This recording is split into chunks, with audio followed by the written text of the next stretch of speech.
Hello student, welcome to math Bhaiya. आज हम देखेंगे सर्कल में प्रैक्टिस सेट 3.5। ये हमारा आखिरी प्रैक्टिस है इस सर्कल लेसन में।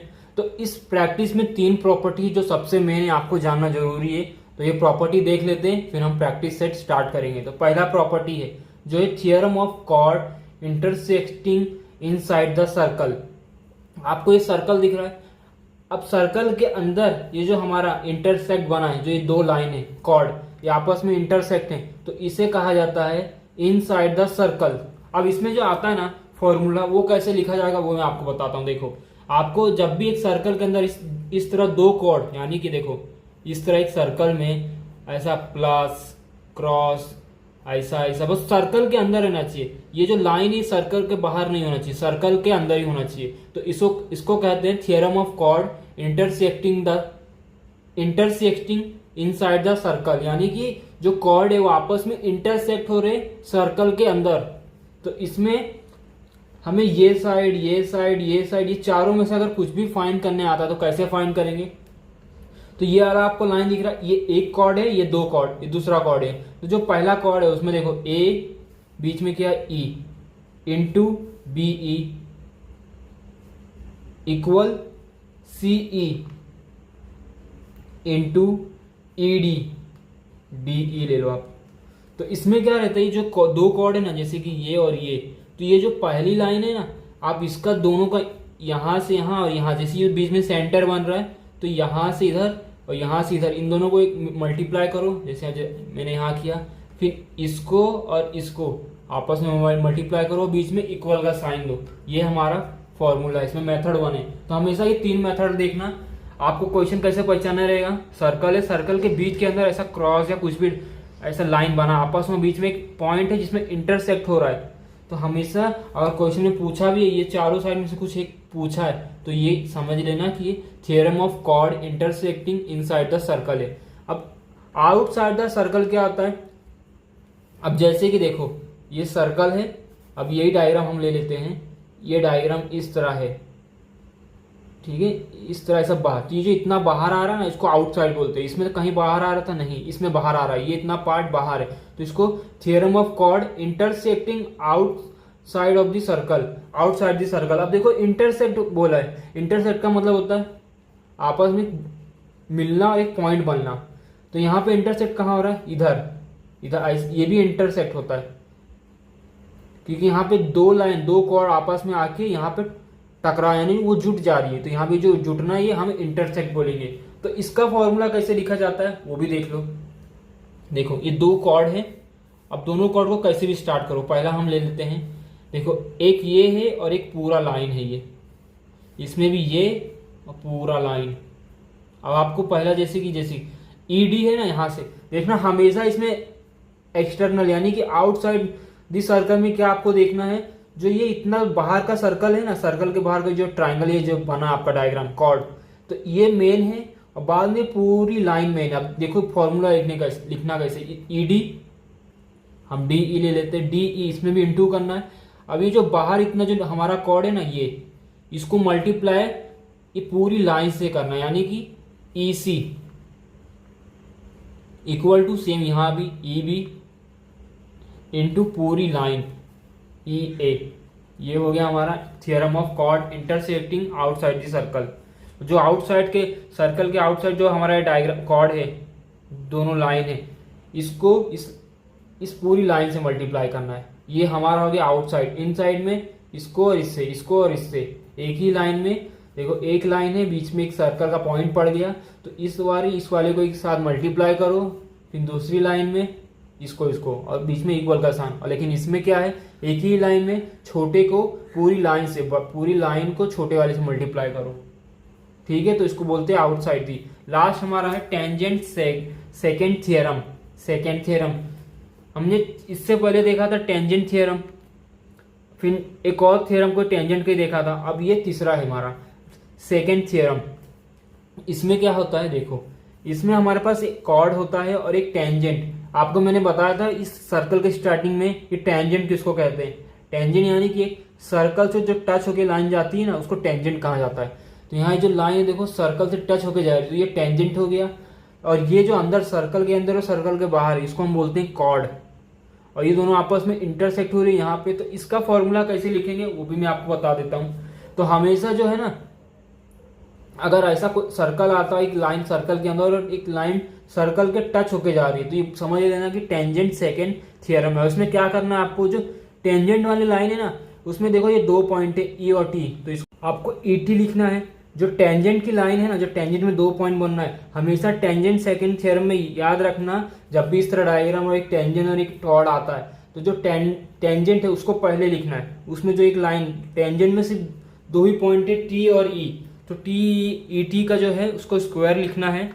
फिर हमने ये देखा था कॉर्ड, आउटसाइड इस सर्कल में देखो ये कॉर्ड है, 2 कॉर्ड है, तो इसमें क्या करते थे, छोटे वाले को पूरी लाइन से जो क्या करते थे मल्टीप्लाई, यानी जो आउटसाइड ट्राइंगल जो कॉर्ड बन रहा है इसको पूरी कॉर्ड से मल्टीप्लाई करना है। तो सेम यहाँ भी वही करना है। ई ये जो छोटा आउटसाइड कॉर्ड है, इनसाइड और आउटसाइड के जो दोनों कॉर्ड है, यानी कि छोटे वाले कॉर्ड को पूरे बड़े वाले कॉर्ड से मल्टीप्लाई करना है। देखो ई ए इंटू ई बी, ठीक है, ई ए को ई बी यानी छोटे वाले को बड़े वाले से मल्टीप्लाई करना है। ये हमारा हो गया थर्ड मेथड। तो यही तीनों मेथड अब हम प्रैक्टिस सेट में यूज करेंगे। यहाँ पे मैंने एक चीज नहीं लिखा है, मेथड 3 में यहाँ पे आएगा सेगमेंट, ठीक है, ये मिस्टेक हो गया था मुझसे। तो टेंजेंट सीकेंड सेगमेंट थ्योरम आएगा, ठीक है। देखते हैं इसमें पहला क्वेश्चन प्रैक्टिस सेट 3.5 में। पहला देखो, रे पी क्यू, पी क्यू कहाँ है, ये टच दी सर्कल। अब देखो मैंने आपको बताया था ये कौन सा मेथड है हमारा, थर्ड मेथड थर्ड है। कैसे, सर्कल को टच कर रहा है, पॉइंट क्यू बन रहा है यहाँ पे। और देखो मैंने आपको बताया कि मेथड थर्ड में क्या था, यानी कि तीसरे वाले मेथड में क्या था, एक सर्कल रहेगा, एक टेंजेंट रहेगा और एक कॉर्ड रहेगा। देखो यहाँ सर्कल है, सर्कल के बाहर एक लाइन पास हो रही है, उसको हम टेंजेंट बोलते हैं, और ये लाइन को हम कॉर्ड बोलते हैं। तो ये कौन सा मेथड है, थर्ड वाला। तो इसमें सबसे पहले आपको लिखना है गिवन हमें अंदर ही दिया, देखो पी क्यू कितना दिया है, पी क्यू हमें दिया है 12, पी आर दिया हमें 8। फाइंड क्या करना है हमें, पी एस, यानी कि ये पूरा लाइन हमें फाइंड करना है। और दूसरा एक और चीज फाइंड करना है, आर एस। आर एस कहाँ दिख रहा है, ये अंदर वाला भी फाइंड करना है। तो ये बहुत आसान है, चलो करते हैं। पहले गिवन लिख लो, गिवन क्या है आपके पास, पी क्यू कितना दिया है 12, उसके बाद पी आर कितना दिया है,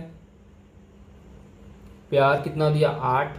ये 2 चीज हमें दिया है, फाइंड क्या करना है वो भी लिख लो। पहला क्या फाइंड करना है हमें, पी एस, दूसरा R S. Solution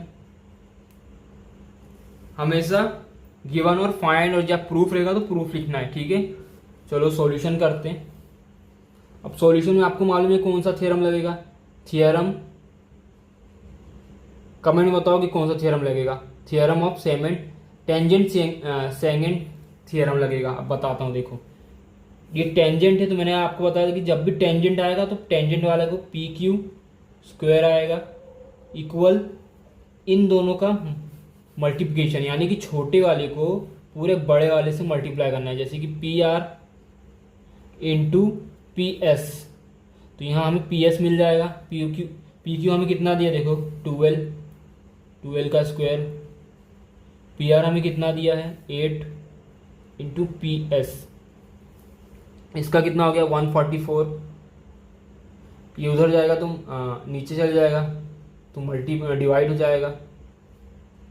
P S मैं इस तरह ले लूँ, पी एस ये कैंसिल कर, इसको डिवाइड करते हैं यहाँ पे, 144 डिवाइड बाय 8 आ गया, 16 बड़ा पड़ेगा इसको, तो 8 गया तो कितना 4 और 2 6 64, तो ये हो गया 1 और ये हो गया 8 8 ज़ा 64।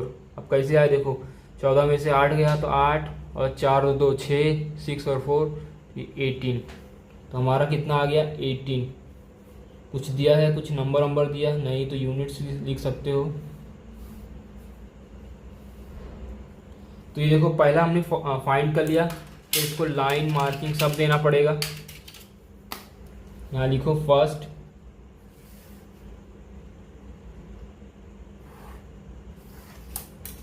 ये पहला हो गया हमारा।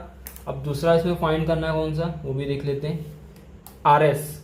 हमने इसमें पहला क्या फाइंड किया, पी एस, हमें पी एस मिल गया। दूसरा आर एस, आर एस क्या है ये, तो ये क्या है देखो, ये तीनों एक ये P R P R S, ये तीनों एक ही लाइन में, तो ये क्या हो गया, कोलिनियर। तो मैं इस तरह फाइंड कर सकता हूँ, मुझे चाहिए क्या ये, तो ये जो बड़ा वाला है, अगर इन दोनों को आपस में प्लस करेंगे तो हमें क्या मिलता है, पी एस। तो इस तरह लिखो, P S equal to P R plus R S, S R भी लिख सकते हो। यहाँ पे आपको रीजन देना है, P dash R dash S, इसका मतलब होता है कि कॉलिनियर है ये, ठीक है। यानी कि एक लाइन में तीनों एक दूसरे को कॉलिनियर हैं। तो मगर बड़ा वाला, कभी भी हमें बड़ा फाइंड करना रहता है तो इन दोनों को, जैसे कि देखो एस आर पी, अब यहाँ पे ये क्या हो गया, पॉइंट बन रहा है, तो ये दोनों का अगर मैं प्लस करूंगा तो मुझे पी एस मिल जाएगा, बल्कि हमने पी एस फाइंड किया है। तो पी एस बोल हमें वैल्यू मिली, उसको पुट करो 18, पी आर की वैल्यू हमारे पास है 8 प्लस एस आर। अब आपको भी देख के लग रहा होगा कि अगर 18 है तो आधा कितना होगा, 9 होगा, तो ये उधर जाएगा, लेकिन यहाँ पे 10 आ रहा है। हाँ सॉरी, क्योंकि दोनों का डिफरेंस अलग रहेगा, ये उधर जाएगा। तो 18 minus 8 equal to S R, S R हो गया हमारा 10। तो ये हमारे पास एस आर का वैल्यू आ गया। तो देखो पहला भी फाइंड किया हमने, दूसरा भी किया, टेंजेंट सेगमेंट थ्योरम भी लगाया, वो लिखना भी रहता है यहाँ पे आपको लिखना है टेंजेंट सेकेंड थ्योरम, सेकेंड नहीं है, सेकेंड है, ठीक है। रीजन भी लिखना रहेगा, यहाँ भी मैंने लिखा है, यहाँ भी आपको रीजन लिखना रहेगा, बिना रीजन के मार्क्स कट हो जाएगा।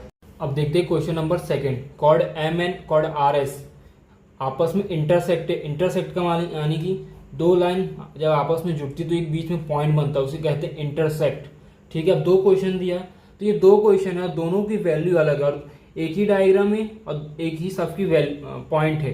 तो हमेशा दोनों में आप लिखना, तो दोनों में गिवन, सॉल्यूशन और फाइंड तीनों में अलग, दोनों में अलग आएगा, तो दोनों के हिसाब से करना।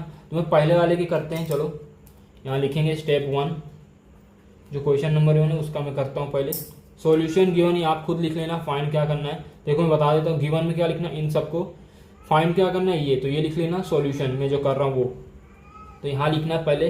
अब मैंने आपको बता दिया ये कौन सा मेथड है, फर्स्ट इनसाइड, ये सर्कल है, सर्कल के अंदर दो कॉर्ड आपस में इंटरसेक्ट हो रहे हैं, तो क्या हो गया, theorem of chord intersecting inside this circle. तो ये कौन हो गया, मेथड 1।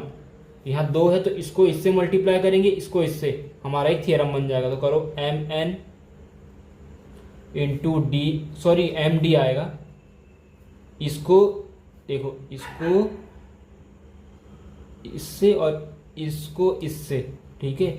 ये लाइन को इस लाइन से, आधी लाइन से, इसीलिए पॉइंट बीच में रहता है, पॉइंट इसीलिए बनता है ताकि इस वाली को इस वाले से, इस वाले से इसको, ज़्यादा नहीं बोलूँगा, थक गया हूँ मैं भी। एम डी आ गया, डी एन आ गया, आर डी, फिर डी एस। यहाँ आपको रीज़न देना रहेगा, चलो मैं रीज़न दे देता हूँ यहाँ पे। थ्योरम ऑफ कॉर्ड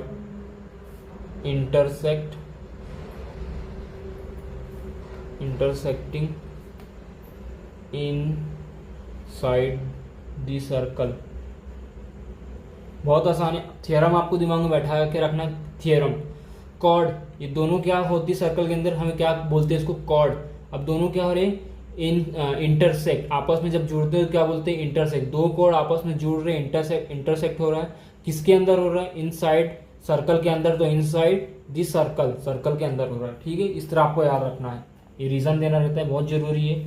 सबकी वैल्यू पुट करेंगे। एम एन कितना दिया हमें इसमें, देखो एम एन दिया कहीं, सॉरी एम डी कितना दिया 8, एम डी 8, डी एन दिया हमें कहीं नहीं, वो फाइंड करना डी एन।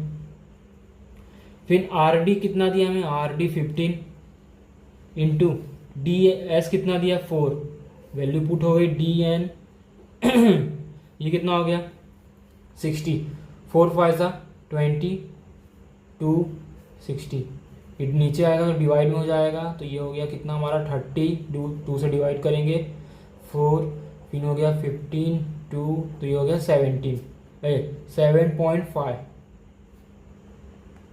यूनिट्स, कुछ सेंटीमीटर है नहीं तो यूनिट्स लिख सकते हो। तो ये पहला हो गया। चलते हैं दूसरा करते हैं।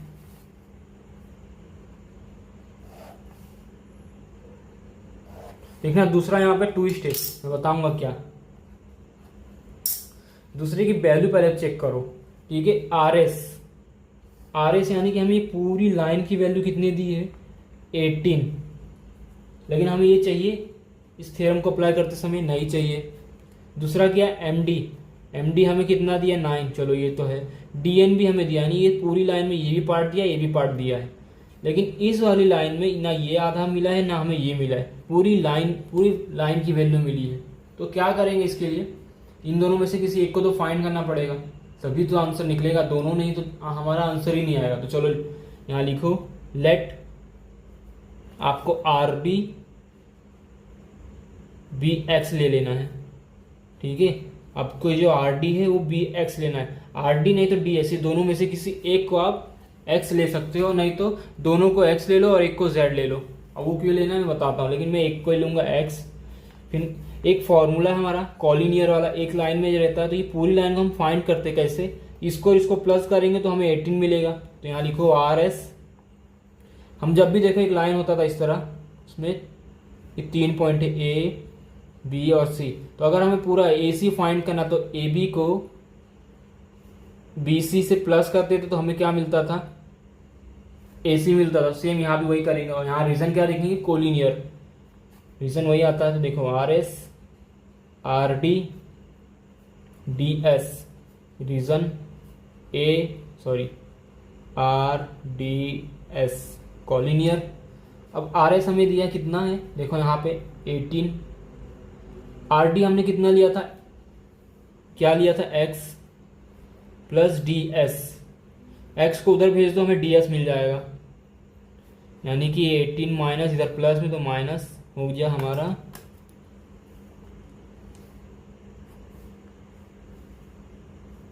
ठीक है ये हो गया। अब इसी में हमने डी एस फाइंड कर लिया, अब ये निकालना रहेगा। तो चलो पुट करते थ्योरम पुट करो, सेम इसी के जैसा लिख दो वापस, M N D N R D D S theorem of chord intersecting inside the circle. Reason लिखना बहुत कंपलसरी है ना, मार्क्स नहीं मिलेगा। सबकी वैल्यू पुट कर दो। एम एन हमें दिया वहाँ पे, सॉरी ये डी है, बार बार एन ले रहा, बीच में पॉइंट नहीं दिख रहा है। आर डी, हाँ आर डी हमें एम डी दिया 9, डी एन दिया हमें कितना 8, आर डी दिया है नहीं, हमने क्या कंसिडर किया था एक्स लिया था, लेकिन आप यहाँ पे आर डी लिखो, हमने सिर्फ इसके लिए यहाँ पे एक्स लिया था आर डी। डी एस हमें दिया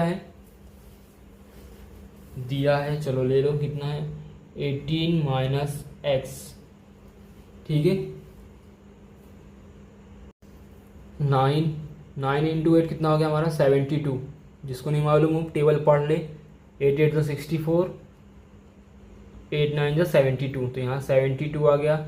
अब हमने आर डी को, सॉरी मैंने अभी इससे पहले बोला था कि एक्स नहीं लेना है, लेकिन एक्स लेंगे तभी वैल्यू आएगा, तो हमने यहाँ पहले लिखा let R D B X. आप इन दोनों में से किसी को भी एक्स लेके ऐसा कर सकते हो। तो मैंने लिखा लेट आर डी क्या है एक्स, तो यहाँ फिर से एक्स पुट करूँगा, एक्स इंटू 18 इंटू एक्स, ठीक है ऐसा आ रहा है माइनस। तो अब इसको आपस में मल्टीप्लाई कर दो, 72 कितना हो गया 18x माइनस एक्स स्क्वायर, दो आपस में x होगा तो x स्क्वायर हो जाएगा। अब यहाँ पे फैक्टराइजेशन हो गया, क्योंकि देखो ये इन दोनों को उधर भेजो प्लस में हो जाएंगे, तो x प्लस 18x, सॉरी ये प्लस में तो ये माइनस में होगा, ये प्लस में इधर 72 इक्वल टू 0। अब हमने देखा था फैक्टराइजेशन अलजेब्रा में, अब ये कैसे देखो मैं बताता हूँ। इसके आगे कोई नंबर है नहीं, तो लास्ट में कौन सा 72, यहाँ लिखो 72 plus minus plus minus minus minus minus plus. अब ऐसा नंबर चाहिए जो मल्टीप्लाई करके 72 आए और उसको प्लस करके हमारे पास कितना होना चाहिए 18। तो बहुत आसान नंबर है, 12 की टेबल में आएगा। 12 को डिवाइड करते जाओ, 6 बार आ जाएगा, 12 6 72। तो 12 6 72, दोनों को प्लस करेंगे तो कितना हो गया 18। तो लिखो x square minus 12x minus 6x, उसके बाद हम लास्ट में 72 0, यहाँ पे आएगा हमारा x कॉमन निकलेगा तो x माइनस 12, ठीक है, x माइनस 12 हो गया। यहाँ पे आएगा 6 आ जाएगा x माइनस 12। अब इसमें x माइनस 12 कैसे आया, क्योंकि 6 बाहर निकाला तो 6 निकला तो यहाँ माइनस आया। अब देखो x ये माइनस है, 6 इसको डिवाइड कर रहा, अब प्लस माइनस हो जाएगा, साइन चेंज होगा, क्योंकि अभी देखो अब वापस में इसको मल्टीप्लाई करता हूँ तो 6x यहाँ माइनस आ गया। अब 6x माइनस 6 को 12 से करो 72, अब माइनस प्लस हो जाएगा। तो हमारे पास x की वैल्यू देखो लगभग आ गई है।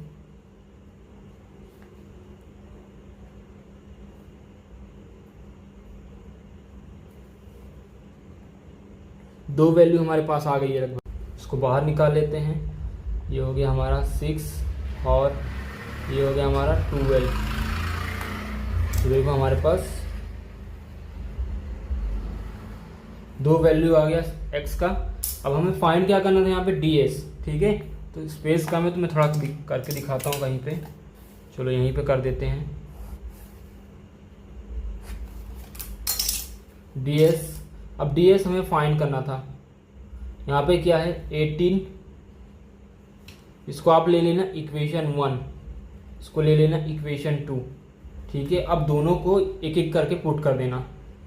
तो यहाँ पे लिखो, और नहीं भी लोगे डायरेक्ट भी पुट करोगे तो भी चलेगा। तो यहाँ पे लिखो 18, x क्या है हमारे पास 2 है तो पहले लिखेंगे -6, कितना हो गया हमारे पास 12, ठीक है। दूसरे वाले में करेंगे 18 माइनस 12, तो कितना आ गया हमारे पास 6। तो देखो हमारा 2 है, ds का वैल्यू आ गया।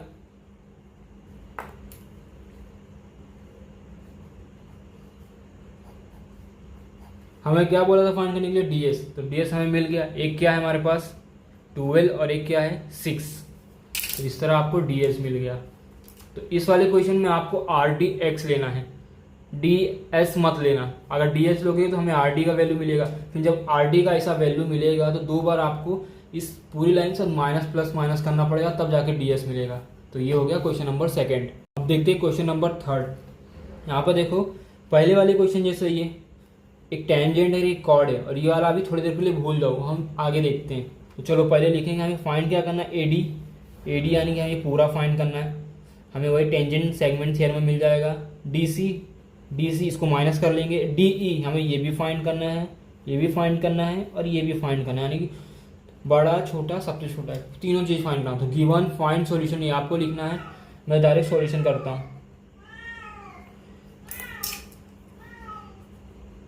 पहला लिखता हूँ।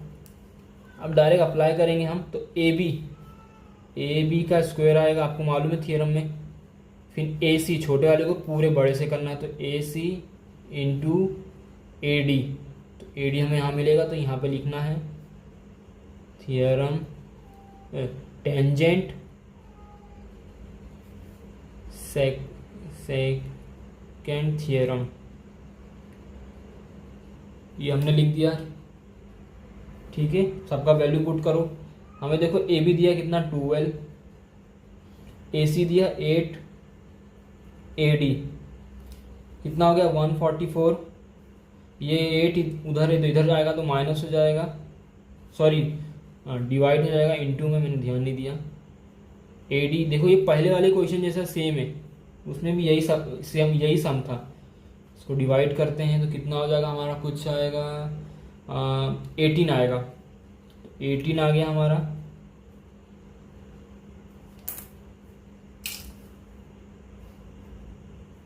अब ये 18 कैसे आया मैं आपको दिखा देता हूँ। उन्हें बोलोगे सर पहले से नंबर याद रखते नहीं, सेम यही मल्टीप्लिकेशन क्वेश्चन नंबर 1 में भी था, इसी वाले प्रैक्टिस सेट में। तो डिवाइड कर देता हूँ, कितना है 144 8, यहाँ हो गया हमारा 8, बचा कितना 4 2 6 64, तो 1 और 8 के टेबल में 64 आता है, 8 का स्क्वायर है तो कितना 8 8 जा हो गया, तो ये हमारा 18 आ गया।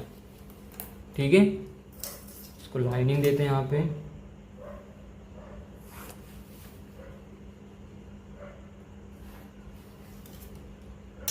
अब हमें फाइंड करना है डीसी, ये डीसी फाइंड करना है। तो हमारे पास अभी देखो एडी मिला, फिर हमारे पास एसी है, तो इसको इन दोनों को प्लस करके यानी कि इसको इसके साथ माइनस करेंगे तो हमें डीसी मिलेगा। तो यहाँ लिखो सेकेंड स्टेप। अब यहाँ पे लिखना है एडी, पूरी लाइन का नाम लिखो, AD equal to DC plus AC. यहाँ आपको रीज़न देना है, रीज़न क्या देना है, A dash C dash D collinear, सबका वैल्यू पुट करो। एडी के हमारे पास 18, डीसी हमें फाइंड करना है, प्लस एसी हमारे पास क्या है, देखो एसी हमारे पास था 8 उधर जाएगा तो डीसी 18 इंटू माइनस डीसी हमें कितना मिल गया 10, तो यहाँ हमने डीसी भी फाइंड कर लिया।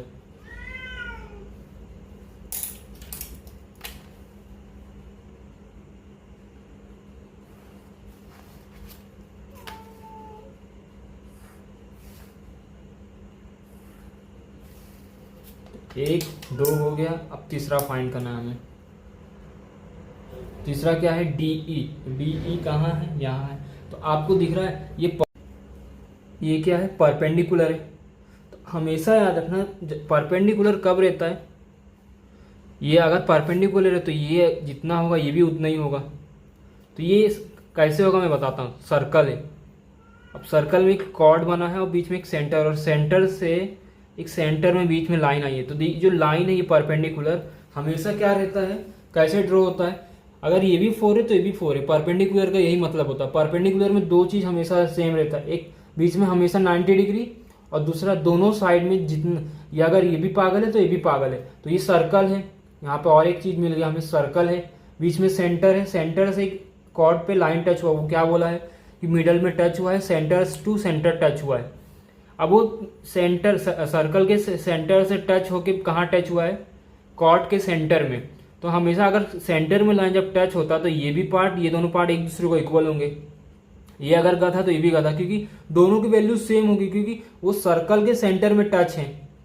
तो लाइन भी सेंटर में टच हो गई तो ये भी और ये भी दोनों सेम हो गए।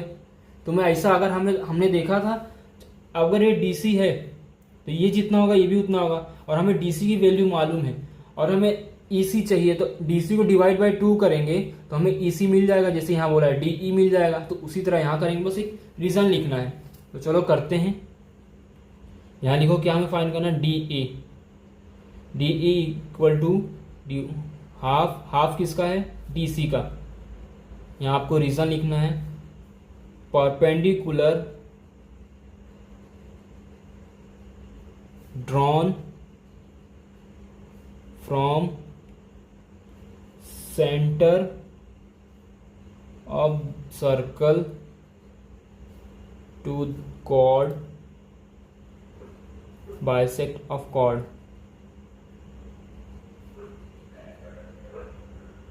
देखिए परपेंडिकुलर क्या है, यहां से यहां देखो एक ऐसा लाइन और एक ऐसा, यानी कि ऐसा है तो ये क्या हो गया perpendicular. Perpendicular drawn from centre, centre से ड्रॉ है, परपेंडिकुलर ड्रॉन लिखना है, ड्रॉन फ्रॉम का सेंटर ऑफ दिस सर्कल, ये सेंटर है और सर्कल है, सर्कल टू कॉर्ड, ये क्या हमारा लाइन कॉर्ड है। तो यानी कि बोल रहा है एक परपेंडिकुलर ड्रॉ हो, लाइन ड्रॉ है सेंटर से कॉर्ड के बीच में।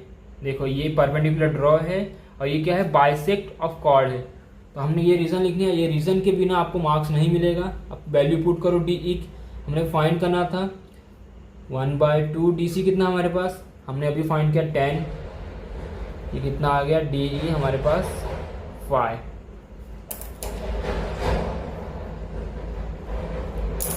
तो ये थर्ड भी हो। अब हमारा क्वेश्चन नंबर 4, आपको अगर इस सर्कल और ये डायग्राम देख के दिख रहा है तो ये हमारा मेथड 2 है। क्यों, क्योंकि सर्कल है, सर्कल में दो कॉर्ड है, आपस में इंटरसेक्ट हो रहे, क्या एंगल बन रहा है। तो ये क्या हो गया, theorem of chord intersect outside the circle, यानी कि जो हमारा दो कॉर्ड है वो कहाँ इंटरसेक्ट हो रहे, आउटसाइड द सर्कल। तो आपको गिवन लिखना है, फाइंड लिखना है, सॉल्यूशन लिखना है। मैं डायरेक्ट सॉल्यूशन में कराता हूँ, चलो करते हैं। सबसे पहले आपको क्या करना है, देखो अगर उस फॉर्मूला हमें अप्लाई करना है तो उसमें हमें क्या क्या दिया वो देखो। पी क्यू दिया कितना, पी क्यू कहाँ, यहाँ 6। क्यू आर हमें दिया है, ये हो गया कितना 10। पी एस हमें दिया है 8। हमें ये पूरा फाइंड करना है बोल रहा है, ठीक है, ये पूरा हमें फाइंड करना है। हमारे पास क्या है, पी क्यू। लेकिन ये फॉर्मूला अप्लाई करने के लिए हमने देखा था छोटे वाले को पूरी लाइन से मल्टीप्लाई करना पड़ता है। तो यहाँ जो बड़ी वाली लाइन था ही नहीं, छोटी वाली है, समझो ये मिल जाएगा। लेकिन यहाँ पे छोटी है और ये पूरी लाइन तो नहीं है, तो इन दोनों को प्लस करेंगे तो हमें पूरी मिलेगी। चलो सबसे पहले यही करेंगे। 1 यहाँ लिखेंगे R P equal to R Q, फिर क्यू पी रीजन देंगे R dash Q dash P collinear. यहाँ जब हमारा वैल्यू आएगा तो देखो क्या होगा, 10 + 6 ये हो गया 16। रेड पेन यूज करते हैं, ये हो गया। अब हमारे पास एक आ गया आरपी, यानी कि पूरा आ गया। ये है, ये फाइंड करना है हमें, तो बहुत आसान है, तुरंत मिलेगा। चलो अप्लाई करते हैं यहाँ पे। सेकेंड फॉर्मूला थियरम अप्लाई करेंगे हम, तो देखो ये तो P Q into P R या आर पी भी लिख सकते हो। चलो आर पी लिख दिया मैंने। उसके बाद P S into P T P. हमें फाइंड क्या करना है, ये तो ये मिलेगा, तभी इसको इन दोनों को प्लस करेंगे तो ये हमें मिल जाएगा, ठीक है। हमें टीपी अभी यहाँ से मिलेगा, ये थ्योरम से टीपी मिलेगा, फिर इसको इसमें से माइनस करेंगे तो हमें टीएस मिल जाएगा। हमें मेन क्वेश्चन में यही फाइंड करना है, और हम ये इसलिए फाइंड करें ताकि हमारा थ्योरम में अप्लाई हो रहा है। ये जब मिलेगा तो इसको माइनस करेंगे तो ये मिलेगा। यहाँ पे आपको लिखना है, ठीक, क्या लिखने थे हमने, टेंजेंट सेगमेंट। देखो टेंजेंट सेगमेंट थियरम। थोड़ा मैंने इस पिछले वाले क्वेश्चन में मिस्टेक हो गया, मैंने सेगमेंट नहीं लिखा है किसी में, तो आप ध्यान से लिख लेना। पूरा प्रॉपर्टी का नाम है टेंजेंट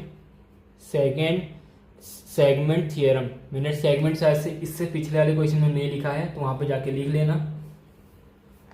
अब यहाँ हम वैल्यू पुट करेंगे। पी क्यू कितना दिया हमें, देखो पी क्यू कितना है 6। आर पी कितना दिया है, हम अभी निकाला था 16। पी एस कितना हमारे पास 8। टी पी हमने फाइंड करना है, टी पी ऐसे ही रखो। 16 और ये कितना हो जाएगा, यहाँ पे मल्टीप्लाई करते हैं। 16 × 16 6 36, 6 1 जा 6 और ये हो गया 396, यानी कि 96। और ये वाला नंबर है, इसके साथ टीपी से यहाँ पे 8 था, टीपी 96 / 8 कितना हो गया 1 और 6 कितना हो गया 2, यानी कि 1 2। टीपी हमें कितना मिल गया 12।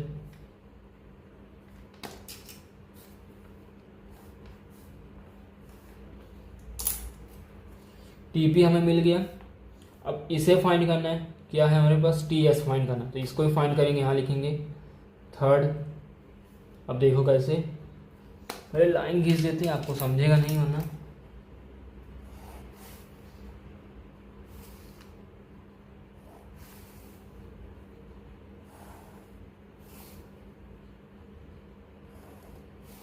ऐसे करने से ज़्यादा अच्छा दिखेगा, लेकिन आप ऐसा पेपर में मत करना। आपका इस तरह पेपर आएगा तो नीचे से नीचे यूज़ करते चले जाना। थर्ड में हमें क्या निकालना है, टीएस कैसे निकलेगा, टीपी लिखो और टीएस को प्लस पीएस। जब हम इन दोनों को प्लस करेंगे तो हमें पूरी की वैल्यू मिलेगी। हमें इसकी वैल्यू मालूम है, इसकी भी मालूम है, टीएस अपने आप निकलेगा। यहाँ लिखना है कोलिनियर, यानी कि TSP, DSP नहीं TSP। TP हमारे पास है कितना अभी निकला था 12, TS हमारे पास नहीं है, प्लस PS है 8, उधर जाएगा तो माइनस हो जाएगा, 12 माइनस 8, तो TS हमें मिल गया कितना 4, 8 में से 12 में से 8 गया तो कितना बचा 4 यूनिट्स आ गया। तो देखो हमने ये भी किया कि हमें फाइंड क्या करना था TS हमें मिल गया, लेकिन कैसे, यहाँ पे बड़ी वाली लाइन कितना नहीं था तो हमने उसको प्लस किया तो बड़ा पूरा लाइन मिला, फिर हमारे पास TP मिला, फिर TP को इससे माइनस किया तो हमें TS मिल गया। अब देखते हैं लास्ट, हमारा 5वां क्वेश्चन है, लास्ट है। देखो यहाँ पे क्या बोला है, सेगमेंट EF क्या है, डायमीटर है, यानी कि बोला है कि डायमीटर है। सेगमेंट DF क्या है, टेंजेंट, कहाँ है ये बोला टेंजेंट। फिर बोला radius of a circle is R, यानी कि ये जो रेडियस है ये हमारे पास ये आर है, ये दो सर्कल बीच में एक सेंटर है, तो सेंटर से जो एक लाइन ऐसे आधी जाती है उसको बोलते हैं डायमीटर का आधा रेडियस होता है। तो ये दोनों का हमें बोला रेडियस है। प्रूफ करना है हमें कि डी कहाँ है, DE और GE इक्वल टू 4r²। अब ये कैसे प्रूफ होगा, चलो करते हैं। सबसे पहले लिखो यहाँ पे गिवन में लिखना है सेगमेंट EF इज डायमीटर, ठीक है। आपको ये लिखना है फिर segment DF is tangent, segment वो भी लिख लेना। फिर रेडियस दिया हमें कितना R, प्रूफ क्या करना है वो भी लिख लो, DE इंटू GE r²। अब देखो DE और GE ऐसा कुछ दिख रहा है, इसको प्रूफ कर सके, नहीं दिख रहा है, तो मैं इसमें एक चीज कंस्ट्रक्ट करूंगा, इसमें मैं G और F को ना ज्वाइंट कर दूंगा, तो यहाँ लिखूंगा ज्वाइन GF। तो यहाँ मैं इस तरह कर सकता हूँ, देखो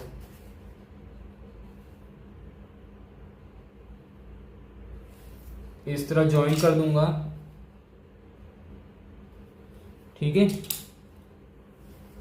ये जॉइंट हो गया। अब हमारे पास यहाँ 3 एंगल है, 1 2 और ये पूरा बड़ा वाला 3, और हमें देखो DE बोला, तो DE कहाँ पे, ये पूरा बड़ा वाला ट्राइंगल का दिख रहा है। फिर GE यानी कि GE ये बोल रहा है, ये छोटे वाले ट्राइंगल का, ठीक है। तो बड़े को छोटे से क्या करना है, सिमिलर करना है, सिमिलर करके उनका रेशियो जो रहता है वो निकाल के फिर उसमें वैल्यू पुट करके हमें ये वाला हमारा आंसर आएगा। तो हमें एक चीज और यहाँ लिखना है, देखो कंस्ट्रक्ट हो गया हमारे पास, सॉल्यूशन लिखते हैं। अब आपको मालूम है कि EF हमारा क्या है, डायमीटर। कैसे, देखो यहाँ पे लिखा कहीं पे EF क्या है, डायमीटर। तो यहाँ पे सबसे पहले लिखना है सेगमेंट EF क्या है, इज डायमीटर। तो अगर ये EF डायमीटर है तो मैं EF को इस तरह लिख सकता हूं,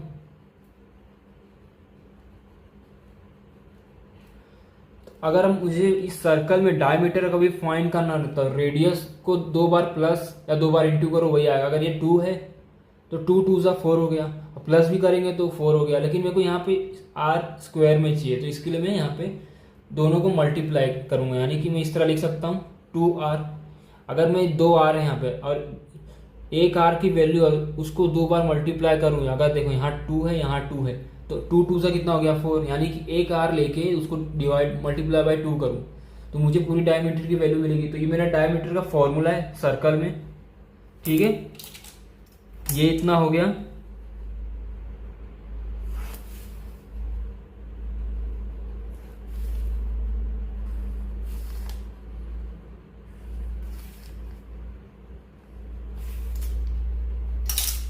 अब देखो हमें ये मिल गया। दूसरा हमें क्या करना है, आपको पता है यहाँ एक 90 डिग्री बनेगा और यहाँ एक 90 डिग्री बनेगा। अब वो कैसे बनेगा मैं वो भी बताता हूँ। यहाँ 90 डिग्री बनाने के लिए हमने इसी चैप्टर में अभी कुछ दिन पहले 1-2 सम पहले हमने ये किया था। हमने देखा था कि जब भी एक सर्कल है और सर्कल में इस तरह एक टेंजेंट यानी कॉर्ड है, दो कॉर्ड आपस में जुड़ते हैं, तो उसके सामने वाला जो ये आर्क है, क्या हमें मिलेगा? Scribe angle theorem. Scribe angle theorem in a semi circle. हमने देखा था कि अगर बीच में डायमीटर है तो डायमीटर की वजह से क्या होता है, ये एक सर्कल आपस में बंटवारा हो गया, तो ये कितना हो गया 180 डिग्री, ये भी 180 डिग्री। तो जब ये यहाँ एक डायमीटर आता है सर्कल में, जब भी बीच में डायमीटर आएगा तो दोनों सर्कल का टोटल डिग्री कितना रहता है 360, लेकिन जब बीच में डायमीटर बोलता है, जब भी डायमीटर दिया रहेगा तो समझ लेना 180 180 दो बार हो गया। अब देखो डायमीटर के ऊपर ये ट्राइंगल बन रहा है, ये ट्राइंगल बन रहा है, तो उसके सामने वाला क्या है 180। तो scribe angle theorem in semi circle में हमने क्या देखा था, जो ये एंगल होगा, ठीक है, उसका हाफ क्या होगा, ये ऊपर वाला एंगल, ये 90 हमने देखा था। देखो मैं यहाँ बताता हूँ, एक सर्कल है, सर्कल में इस तरह है और डायमीटर दिया है, तो डायमीटर की वजह से हमें ये पता चल गया कि ये 180 है। हाफ सेमी सर्कल यानी कि हाफ सर्कल कितना होता है 180, ये भी 180। तो हमने देखा था इससे पहले वाले लेक्चर में कि ऐसा एक दो कॉर्ड है, उसमें ट्राइंगल जैसा बन रहा है, और उसके सामने जो भी आर्क है, ये जो हमें सर्कल का जो आर्क बोलते हैं, तो उसके सामने जो है आर्क, अगर आर्क की वैल्यू दी है तो हमें ये एंगल पता चल जाता है। कैसे बताता हूँ, ये एंगल निकालने के लिए हमें ये आर्क का डिवाइड बाय 2 करना पड़ता है। हमें जो यहाँ पे हमारे पास आर्क कितना इतना 180, कैसे पता चला, डायमीटर की वजह से, तो 180 को डिवाइड बाय 2 करेंगे तो हमें ये एंगल मिलेगा 90 मिल गया। तो इसको अप्लाई कैसे करते हो, देखो यहाँ एंगल का नाम लिखना है EGF, एंगल EGF, फिर आर्क क्या है हमारा EF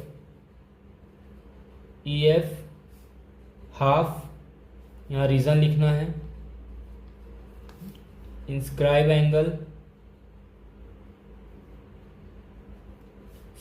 angle in semi circle.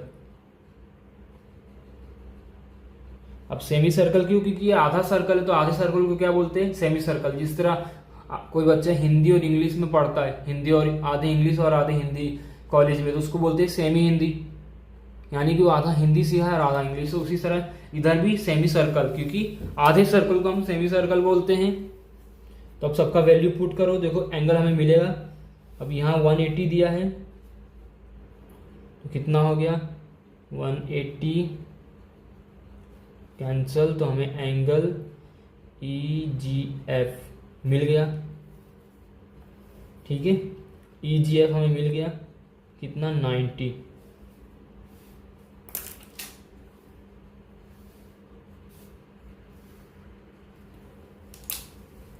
देखो अब यहाँ पे हम इस दोनों ट्राइंगल को, मानी कि इन दोनों ट्राइंगल को सिमिलर बता रहे, इन तीनों को। हमने एक प्रॉपर्टी देखा था कुछ सिमिलरिटी में, चैप्टर 2 में हमने देखा था, जब भी एक ऐसा ट्राइंगल है और ट्राइंगल में एक बड़ा ट्राइंगल और दो छोटा ट्राइंगल है और बीच में उसके आमने सामने दो 90 डिग्री है, तो अगर हम प्रूफ कर दिए, अगर ये 90 डिग्री को प्रूफ कर देंगे तो ये पूरा जो ट्राइंगल एक दूसरे को सिमिलर हो जाएगा। तो इन्हीं दो को हम प्रूफ करेंगे। अब एक प्रूफ हो गया, एक 90 कैसे आया, scribe angle in a semi circle, ये प्रूफ हो गया। अब इस वाले एंगल को प्रूफ करना है। जब ये दो एंगल प्रूफ हो जाएगा कि इस ट्राइंगल में दो 90 डिग्री है, तो वो हमारा एक थियरम अप्लाई हो जाएगा, यानी कि ये जितने भी है क्या एक दूसरे को सिमिलर हो जाएंगे। ठीक है, अब ये एक हो गया। दूसरा कैसे पता चलेगा, देखो ये वाला। अब हमने इसी चैप्टर में स्टार्टिंग में देखा था टेंजेंट थियरम। टेंजेंट थियरम क्या होता है, जब एक सर्कल है, इस तरह एक सर्कल है, बीच में एक रेडियस है और रेडियस के बाहर से एक लाइन जा रही है इस तरह, तो रेडियस और ये जो टेंजेंट आपस में मिलते हैं तो यहाँ पे एक 90 डिग्री होता है, क्योंकि परपेंडिकुलर हो गया। देखो तो यहाँ पे इधर से देखो एक रेडियस है, ये लाइन यहाँ लगा रही है, तो यहाँ पे ये लाइन टच हुआ तो यहाँ पे 90 डिग्री क्रिएट हुआ, तो ये भी बन गया। तो इसको लिखेंगे टेंजेंट थियरम। तो यहाँ लिखेंगे, अब देखो यहाँ लिखो एंगल का नाम EFD लिख दो, EFD डायरेक्ट लिखो 90 डिग्री, रीजन दे दो टेंजेंट थियरम। दो चीज़ पता चल गया हमारे पास, दो 90 डिग्री हो गया। तो अब मैं डायरेक्ट ये लिख सकता हूँ, हमें कौन सा एंगल चाहिए था, ये बड़ा वाला और एक छोटा वाला। तो मैं इस तरह लिख सकता हूँ एंगल डी यानी कि ई एफ डी, दोनों का 90 डिग्री बीच में आना चाहिए, जैसे मैंने यहाँ लिखा। फिर इसको लिखो, फिर ई जी एफ, ई जी एफ लिखो। अब इसका रीज़न भी लिखना है कि कैसे आया, तो यहाँ रीज़न लिखते हैं, सिमिलैरिटी इन राइट एंगल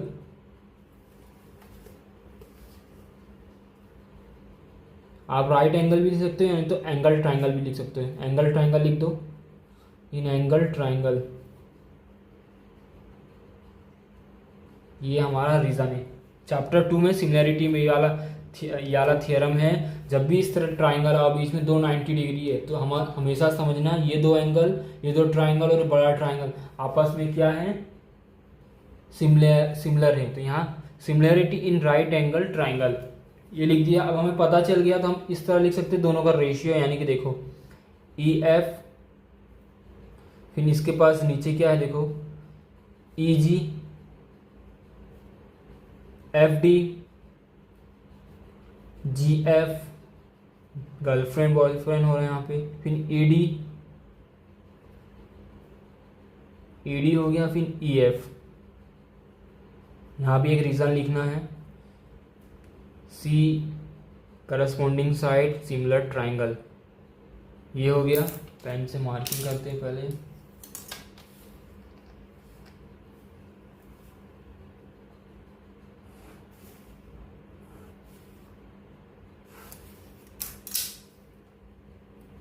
देखो अब हमने एंगल प्रूफ किया, पहले ये आपको लिखना है, फिर ये बताना ये डायमीटर है, डायमीटर बताने के बाद फिर ये दो एंगल है, इसको प्रूफ किया, ये दोनों एंगल को, इस बड़े वाले एंगल को, इस वाले एंगल को हमने प्रूफ किया, सिमिलैरिटी है, उसका रेशियो लिखा।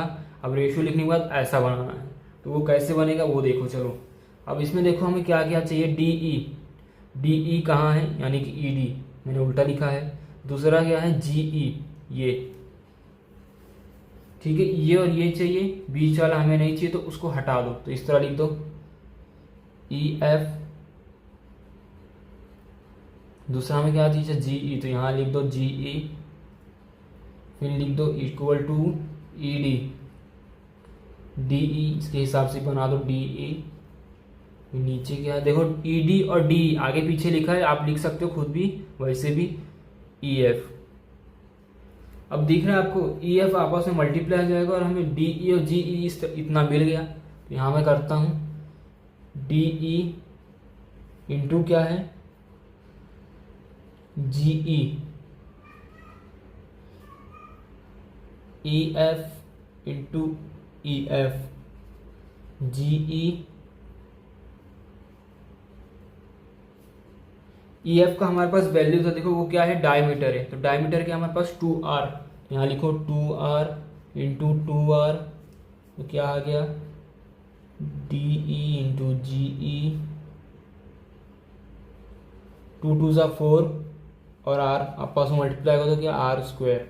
तो हैंस प्रूफ ये हमारा वैल्यू आ गया। देखो बहुत आसान था। पहले आपको इन दोनों ट्राइंगल को यानी कि तीनों ट्राइंगल को आपस में सिमिलर बताना है। डायमीटर में हमारे पास था, उसे पता चल गया कि ये एंगल हमें कहाँ से पता चला, डायमीटर की वजह से। क्यों, जब डायमीटर हमें पहले से बोला है तो ये दोनों सर्कल टोटल 360 का होता है, तो डायमीटर में से हमें ये पता चला कि ये जो इतना आर्क है 180 है, तो आर्क का डिवाइड बाय 2 करेंगे तो हमें ये 90 डिग्री मिलेगा। क्यों, क्योंकि scribe angle in a semi circle. फिर ये 90 हमें पता चला यहाँ से टेंजेंट थ्योरम से। फिर हमें जब दो 90 डिग्री आ गए तो हमारे पास एक प्रॉपर्टी था सेकंड लेसन में सिमिलैरिटी में, similarity in right angle triangle. ये राइट एंगल ट्राइंगल इसमें दो 90 डिग्री है, तो उससे पता चल गया। रेशियो निकाले corresponding side of similar triangle, बीच का हमने हटा दिया, उसका कोई काम नहीं था, हमने उस लेसन में देखा था। जो जिसका काम नहीं रहता उसको हटा सकते हैं। ई मल्टीप्लाई किया, डी हमारा इसी आ गया 4r स्क्वायर। तो आज के लिए इतना बस, चलो बाय।